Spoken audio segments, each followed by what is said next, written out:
Halo, halo, halo, halo, halo, andiyan na. Pasensya na kayo na wala pala akong sound. Explain ako ng explain, wala pala akong sound. Ganito na lang, i-shortcut ko na lang yung ibig kong sabihin dito. Meron tayong sitwasyon na si Marcoleta ay kinasuhan ng tinatawag na paglalabag sa Presidential Decree number 46 dahil tumanggap siya ng donasyon. At ang pinaparusahan sa batas na yan ay pagtanggap ng donasyon at ang pagbibigay ng donasyon. So, ibig sabihin, ang pinaparusahan po ay yung nagbibigay at saka tumatanggap. Kung ang pagbibigay po ng donasyon ay may kinalaman sa official position ng taong pinagbibigyan. So, sinabi ko rito kanina, nung panahon na yun na binigyan si Marcoleta, ay yun yung panahon na hindi na congressman siya. So, may position siya. So, ang tanong ngayon, yung pagtanggap ba yun ay may kinalaman sa posisyon niya bilang congressman? At sa panahon ng binigyan siya as congressman, ay siya po ay, tawag nito, ay walang committee membership. Hindi rin siya chairman ng committee, hindi rin sub-chairman ng committee. So kung ganun, ano ngayon ang magiging mangyari sa kanya? Dapat ba siyang parusahan ng plunder? At ang plunder pala na sinampa sa kanya ay nakasandal po sa tinatawag na bawal sa Presidential Decree number 46 na tumanggap ng pera kung may kinalaman sa posisyon. At dahil doon, 3 nag-donate, nagiging plunder. Yan ang sinasabi nila. So, kinasuhan pa ng hiwalay si Marcoleta ng paglabag sa Presidential Decree 46 dahil sa pagtanggap niya ng pera ay may kinalaman daw sa kanyang posisyon. Ang tanong, yung pagtanggap pa ni Marcoleta doon may kinalaman sa posisyon niya bilang congressman? Sigurado ko na wala. Sapagkat wala siyang voting power, wala siyang impluwensya, wala siyang membership sa committee. So paano ngayon yon? Ang ayaw ko lang dyan na nangyari po sa kanya, dapat sinunod natin ang utos ng ating konstitusyon kung kailan mo dapat kasuhan ang tao. Kung kailan mo palabasan ng tinatawag na warrant of arrest. Dito po nagkamali ang Sandigan Bayan na pinalabasan ng warrant of arrest si Marcoleta na kahit walang probable cause. At bakit ko nasabi na walang probable cause? Sapagkat po, yung binigay na pera na tinanggap niya ay hindi magiging krimen na paglabag sa Presidential Decree number 46. Ang Presidential Decree number 46 po ay nagbabawal lamang po sa pagtanggap ng pera kung may pakay ito sa kanyang official na position. Kung ang position ni Marcoleta at the time was wala siyang committee membership, wala siyang committee chairmanship, wala siyang committee na pagiging vice chairman o whatever, ay ibig sabihin po, yan ang ebidensya na ang pagbibigay ay walang kinalaman sa kanyang official position. Ngayon, pwede ba natin sabihin, may kinalaman siguro yan sa official position niya kung mananalo siya. Kung mananalo siya.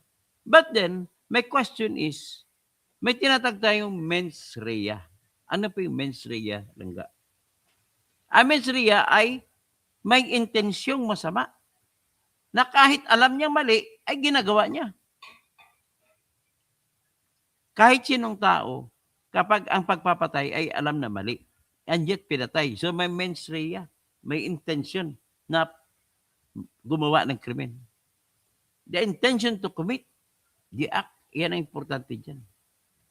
So ngayon, pag tinignan natin ang punto de vista na pagtanggap pa ng pera, may mali ba doon? Actually, hindi klaro. So kung hindi klaro, walang mens rea. Wala dahil hindi mo alam kung mali ba yun o hindi.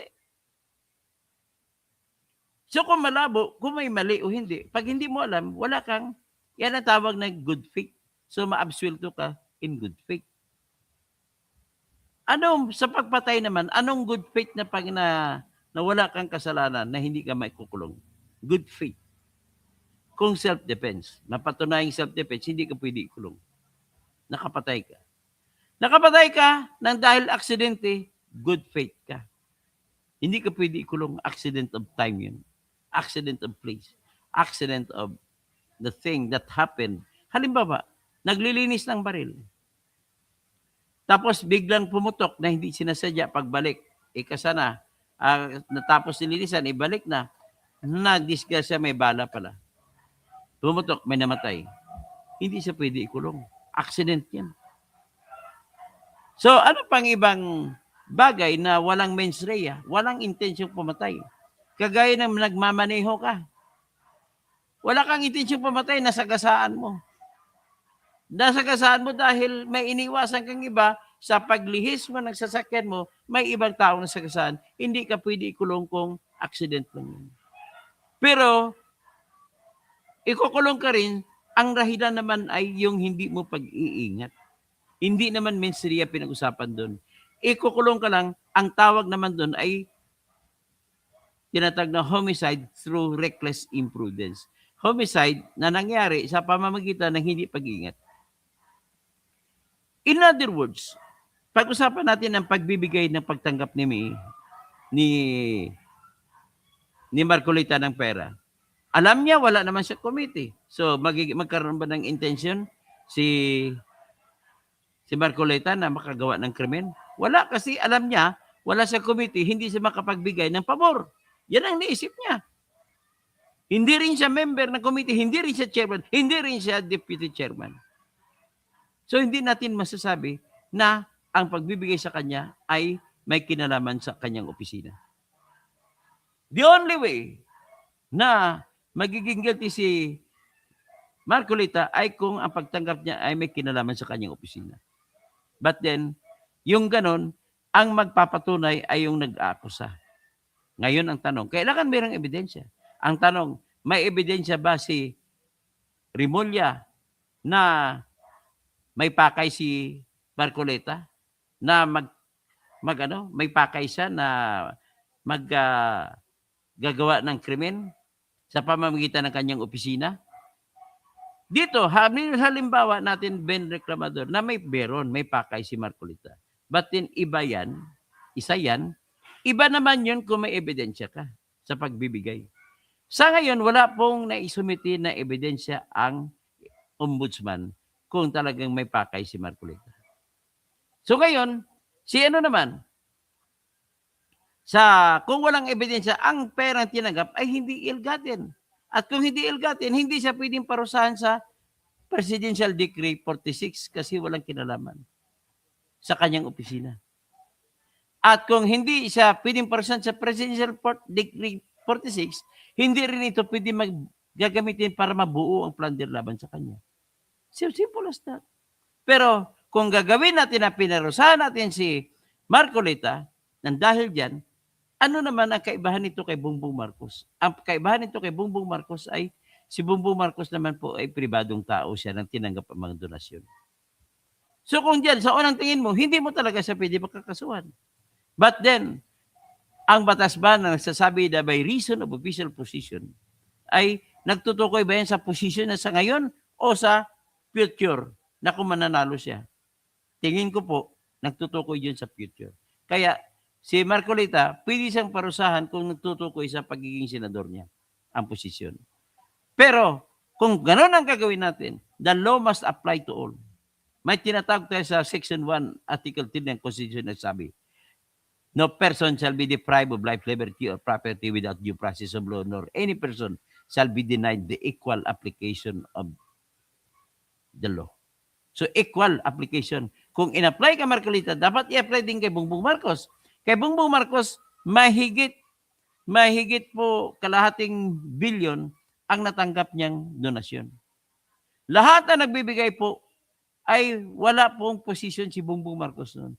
Pero lahat na nagbibigay, pwede mo nang sabihin na ngayon, nagbibigay sila dahil hangad nila, sa totoong kwento lang, hangad nila yung posisyon ni Bongbong Marcos, hindi yung kasalukuyan kasi privado siya, kundi yung kung manalo siya. Kaya dapat sakop din siya ng batas na yan. Dapat pwede rin kasuhan ang lahat na nagdodonate kay Bongbong Marcos. At ito naman, anong katibayan ko? Na iyon ang dahilan ng kanilang pagdodonate. O, yun ang donate na top notcher, 273 at 247 million. Si Anton Lagdameo ay nagbibigay ng pera nila. At sino siya ngayon? Nakaupo sa pwesto na special advisor to the president na sa ngayon ay inakusahan siya na kumikita ng billion-billion mula sa budget na alokasyon para sa Bangsa Moro Autonomous Region for Muslim Mindanao. Kumikita siya dyan at nilagay sa pwesto si Abdul Rauf Makakwa para makakuha ng pera. Yan po ang katotohanan. Alam ko na secret lang yan, open secret lang yan sa lahat ng mga Maranao at saka Maguindanao. Pero yan po ang totoo. At marami po nagsumbong sa akin. Pati grupo ni Sinsuwat nagsumbong sa akin na maraming pera kinuha si Anton Lagdameo. So dapat, maging ebidensya yan na dapat parusahan din ang nagbigay kay Bongbong Marcos sa panahon ng siya tumatakbong presidente. Sa ilalim ng batas na yan, Republic Act, Public Presidential Decree No. 46. At lahat naman, hindi mga contractor, pero nagkaroon ng kontrata after that. Si Melquiades Robles, naging general manager. Lahat ng panalo ng loto sa PCSO, kinuha niya lang, binubulsan niya lang.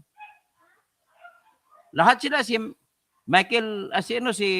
Francisco Chio Laurel, number 1 na fishing corporation sa Pilipinas, may group of corporation siya. So ano ngayon na nakukuha sa fishing? Lahat ng mga tuna sa West Philippine Sea, kinukuha niya. So ang ginagawa pa dyan ay nag-smuggle pa sila, smuggle out. Ang lahat ng mga bili nila, binibenta lang sa ibang bansa. Doon sa dagat na sila nakabintahan. At magbebenta man sila, wala na po silang buwis na binabayad sa pamahalaan natin. Kaya nga, bago pumasok si Chio Laurel, naging presidente si Bongbong, nag-umpisa na yun ang tinatawag na Fisheries Administrative Order, FAO, na lahat ng mga barko na ginagamit pangisda sa buong Pilipinas ay dapat lagyan ng SIM card para monitor kung saan sila nangingisda. Ayaw ng korporasyon ni Chio Laurel. Bakit? Makikita ngayon ang teknik nila, smuggling. So sinasabi ko lang yan, sample lang yan, na kahit wala ka sa pwesto, pag binigyan ka pang campaign fund, ay dapat parusahan din, kagaya kay Marcoleta. Ganon din kay Sis Escudero, binigyan siya ng campaign fund nitong may-ari ng construction firm, pero inabsuelto siya dahil ang nagbigay ay yung may-ari. Pag sinabi may-ari, hindi naman siya construction firm. Ang construction firm na lang magbigay, yun ang bawal. Pero kung may-ari ng construction firm na magbigay, walang bawal. Kita mo kagaguhan ng batas natin. I'm sorry, pero ganun talaga. Pero may time ako, pangako ko sa inyo, gagawa po ako ng tinatawag na reklamo. Subukan natin, magreklamo tayo laban sa mga donors. Total, mga donors naman ito. Sigurado naman po ako na pagbibigyan ito ng ombudsman, sana pagbigyan ng ombudsman. Siyempre, kakampi sa ni Bongbong Marcos, si Remulla, mukhang walang patutunguhan itong reklamo na gagawin ko. Be that as it may, so slim as the hope it may be. The cloud may be too thick. It may be that the rains coming from the sky would fall with the full force of flood coming. Sasampa tayo ng kaso. Si Lynn Dueñas, maraming salamat po. Pasensya na po ako. Ang puntos lamang po ng aking diskusyon ay kung kinasuhan si Marcoleta sa donation fund na wala namang koneksyon sa kahit anong tinatag na corruption, dapat bang kasuhan din natin si Bongbong Marcos pagtapos siya presidente? At saka lahat ng donate kay Bongbong Marcos? Kasi nag-donate po kay Bongbong Marcos ay mahigit kalahating bilyong piso po para sa kampanya niya. At ganun din, ang lahat na nag-donate kay Leni Robredo, kasuhan din natin. Lahat nag-donate kay Isko, kasuhan din natin. Kasi lahat ng donasyon po, naghangad yan ng future gain, future favor. Okay, maraming salamat po sa inyo. Paki-share na lang po sa lahat. Kasi ika-cut ko lang yung portion na wala pala akong sounds. Magandang umaga po sa lahat.